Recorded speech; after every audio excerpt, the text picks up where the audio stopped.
Hey guys, Kurt from Time Machine Transport. Yep, I'm back here at the shop. Anyways, I've been here for about 45 minutes. Let the truck cool down. I was here with my father-in-law. He parked his power wash and rig at our shop, so he wouldn't have to winterize it this winter.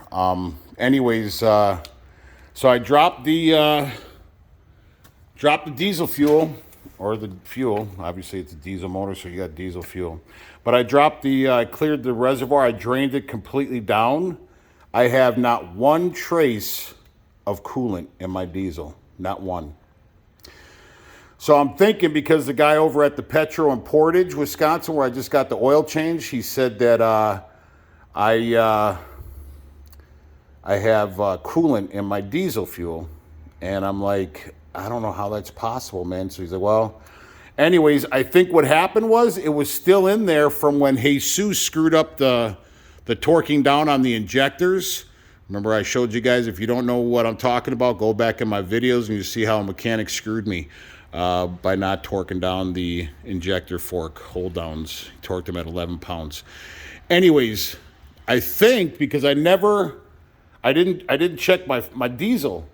I didn't check my fuel at all. And they say coolant's heavier than diesel, so that's why it's on the bottom. And a lot of people don't know that, but your coolant is heavier than your diesel. A water-based product or whatever, or I don't know if it's water-based, but a chemical. Diesel is lighter, and gasoline is lighter than water or any kind of chemicals like that, I guess.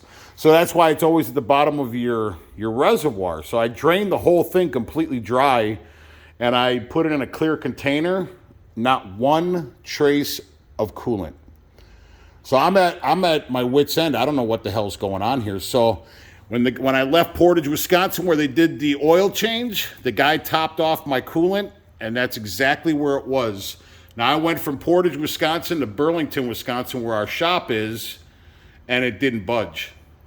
So now I'm going to go ahead and drop the coolant, check out the coolant, and then I'm going to pull everything apart again. I'm going to pull the air. I'm going to go on the passenger side again. It seems like it's easier. I'm going to pull the valve cover. I'm going to pull the jakes, pull the fucking rocker arms again. And I'm going to pull the injectors. And I'm just going to see. I don't know why I'm doing that, but I'm going to do it. Just because I'm guessing at this point, but I don't know. I don't know what else to do. So, but I think because Jesus, the guy who screwed up the injectors, he also installed the manifold, the exhaust manifold. Now, on the way here, I wasn't blowing white smoke, but I was blowing like a blackish smoke. Now, I had that same problem because the exhaust manifold on the other side there, if you don't know where it is, look it on your truck, you see where the exhaust manifold is. I had a cracked, and I did a video on it when I was in Missoula, Montana. I had a cracked manifold, an exhaust manifold, and I wasn't getting the compression that I needed, and that's why I was blowing a lot of black smoke, and there was soot all over the place. But they say that if you have a bad manifold gasket or a crack in your manifold, or it's obviously it might not even be torqued down, because he didn't torque down the injector clamps. He torqued them at 11 pounds, so I can imagine what he did an exhaust manifold at.